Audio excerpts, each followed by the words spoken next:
கிட்டத்தட்ட 64,000 படுகொலைகளை நடத்தியிருக்கின்ற இஸ்ரேல் அரசு, அதை வேடிக்கை பார்த்து கொண்டிருக்கின்ற அமெரிக்க அரசு, அதனோட கைகோர்த்து கொண்டிருக்கக்கூடிய இந்திய மோடி அரசு, இப்படி ஒரு கூட்டம் நடந்திருக்க வாய்ப்பே கிடையாது. இதுதான் தமிழ்நாடு. இது மதம் கிடையாதுடா, மனித நேயம் சொன்னாங்க. இதுக்கு இந்த காசால என்ன நடக்குது, இஸ்ரேல் மட்டும் காரணம் இல்ல, அதுக்கு துணையா இருக்கிற அமெரிக்காவும் காரணம், அதுக்கு மௌனமா இருக்கிற மோடியும் காரணம். எப்படி அந்த மனிதாபிமானத்தோட அவங்க போய் மேல அந்த குண்டு போடுறாங்க, அந்த குழந்தைகள் சாகிறதையெல்லாம் பார்க்கும்போது இந்த காசாவின் ஒரு தாக்குதல் நடத்தவன் எப்படி நிம்மதியா படுத்து தூங்குவான்? அவனுக்கு மனிதாபிமானமே இல்லையா? ஆனா எங்களுடைய பாப்புலாரிட்டி, எங்களுடைய பிரபல்யம், எங்களுடைய புகழ் இந்த மாதிரி மனித நேயத்திற்காகவும் மனித விடுதலைக்காகவும் பயன்படாவிட்டால் நாங்கள் பிரபலமான நடிகர்களாகிறது ஒரு மயிருக்கு பிரயோஜனம். உலகத்துல ஏதோ ஒரு மூலையில அந்த நாட்டுக்கு என்ன பிரச்சனை, அங்க பாலஸ்தீன்ல என்ன போயிட்டு இருக்கு, இஸ்ரேலுக்கும் காசாவுக்கும் என்ன பிரச்சனை, காசா போய் அங்கே எப்படி தீவிரவாத தாக்குதல் நடத்தினாங்க, அதுக்கு எப்படி இஸ்ரேல் பதிலடி கொடுக்குறாங்க, இதுக்கு உலக நாடுகள் எந்த அளவுக்கு இதில் இது பண்ணிட்டு இருக்காங்கன்றது எதுவுமே தெரியாமல் நீங்கள் எங்கே இருக்குது காசா, நீ இங்கே உட்காந்துட்டு தமிழ்நாட்டில் கூவிக்கிட்டு உட்காந்துருக்கீங்க. நான் என்ன சொல்கிறேன், பர்மிஷன் ஆகிட்டு பாஸ் விசா எடுத்துக்கிட்டு பாலஸ்தீனத்துலேயே போய் உட்காந்து ஆர்ப்பாட்டம் நடத்துங்க. ஐயோ, அதை பண்ண வேண்டியதானே இவங்க? அங்கே இப்போ டொப்பு டொப்புன்னு சுட்டு தூக்கி போட்டுட்டு போயிட்டுருவாங்க. இங்கே தான் உட்காந்துட்டு இந்தியாவில் தான் கூவிட்டு இருக்கலாம், ஏ மோடி அரசே, ஏ பாசிச அரசே அப்படின்னு சொல்லி இங்கே பிரதமர்லேருந்து உள்துறை அமைச்சர்லேருந்து நீங்கள் வாய் தகவல் பேசலாம். அங்கே போய் இதெல்லாம் பண்ண முடியாது. இவங்க என்ன சொல்கிறாங்க, இவர் பிரகாஷ் ராஜ் பேசுகிறாரு, ஒரு மக்களுக்கு ஒரு பிரச்சனை, அநியாயத்துக்கு எதிராக ஒருத்தன் குரல் கொடுத்தா நான் அரசியல்வாதி அப்படின்னா நானும் அரசியல்வாதி தான், நடிகர்கள்லாம் ஏன்டா இதெல்லாம் பண்ணுறீங்கன்னு கேட்குறாங்க, அநியாயத்துக்கு எதிராக குரல் கொடுக்குற அரசியல்வாதினா நானும் அரசியல்வாதி தான் அப்படின்றாரு பிரகாஷ் ராஜ் அவர்களே. இங்கே வங்கதேசத்தில் இந்துக்களை கொத்து கொத்தாக கொண்டாங்க, வீடு பூந்து பொம்பளை பிள்ளைங்களை தூக்கிட்டு போனாங்க, மிகப்பெரிய ஒரு இது நடந்துச்சு. அப்போல்லாம் நீங்கள் எந்த பந்துக்குள்ளே போய் ஒளிஞ்சுக்கிட்டு இருந்தீங்க? பகல்காமில் தாக்குதல் நடந்த பண்ணீங்களா, எங்கே போனீங்க? சரி, அதெல்லாம் நார்த் சைடுக்காரன். தமிழ்நாட்டில் தூய்மை பணியாளர்கள் இப்படி போராடிட்டு உட்காந்துருக்காங்க, நைட்டோட நைட்டாக கொத்து கொத்தா அடிச்சு தூக்கிட்டு போய் அரெஸ்ட் பண்ணிட்டு இருக்காங்க. அப்போல்லாம் அவங்க வாயில் என்ன ஜிப்பு போட்டு வச்சுருந்தீங்களா? அந்த கள்ளச்சாராயத்தில் எத்தனை பேர் செத்து போனாங்களே, அப்போல்லாம் நீங்கள் குரல் கொடுத்தீங்களா?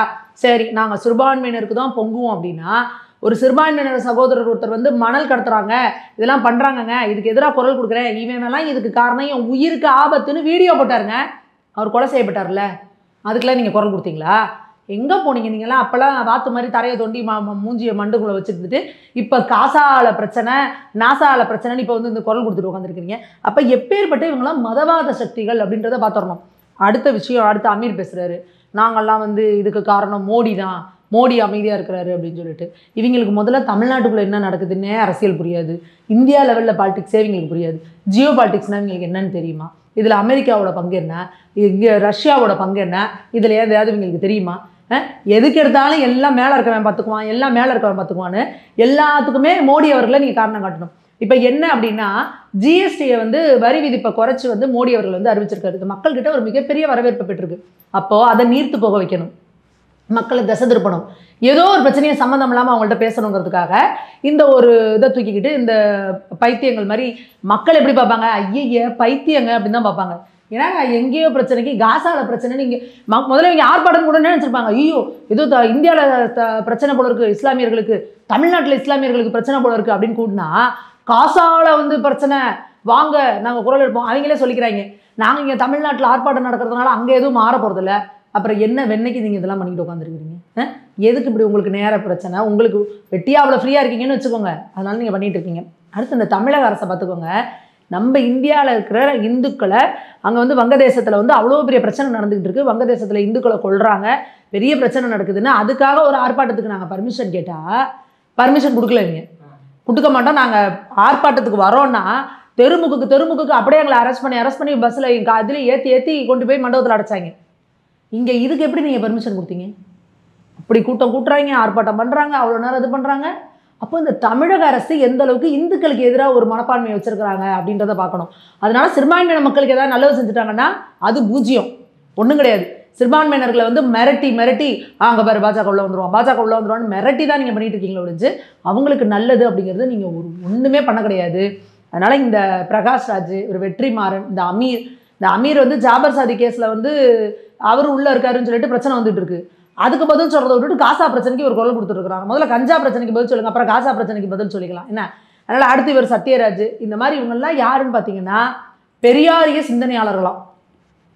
பெரியார் இஸ்லாமியர்களை பற்றி என்ன சொன்னார், அப்படிங்கிறத பேனரில் முதல்ல எழுதி போட்டுறணும். பாப்பானை வந்து நம்ம இது பண்ணக்கூடாதுன்றதுக்காக இவங்களுக்கு ரொம்ப இடம் கொடுத்துட்டோமோன்னு நமக்கு சந்தேகமாக இருக்குது. இது எப்படி இருக்குன்னா சாணியை மிதிக்கக்கூடாதுன்னு மலத்தில் கால வச்ச மாதிரி இருக்குது அப்படின்னு ஈவேரா சொல்லியிருக்கிறாரு.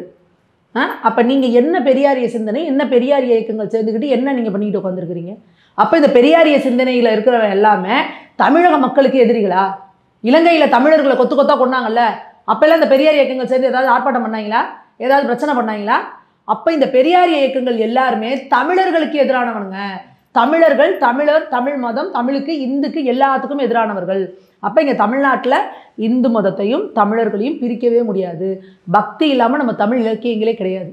அப்போது இவங்களோட அஜெண்டா என்ன அப்படின்னா, இந்த பக்தியை இவங்ககிட்டேருந்து அழிச்சிட்டோம், கோவில் அழிச்சிட்டோம், பக்தி இலக்கியங்களை அழிச்சிட்டோம்னா தமிழ் அழிச்சிடலாம், இவங்களோட வரலாறு அழிச்சிடலாம், தமிழர்களுக்குன்னு ஒரு வரலாறே இல்லாமல் பண்ணிடலான்னு ஒரு கன்னட ஈவேராவோட அஜெண்டாவை இன்னைய வரைக்கும் இவங்க ஃபாலோ பண்ணிட்டு உட்காந்துருக்காங்க.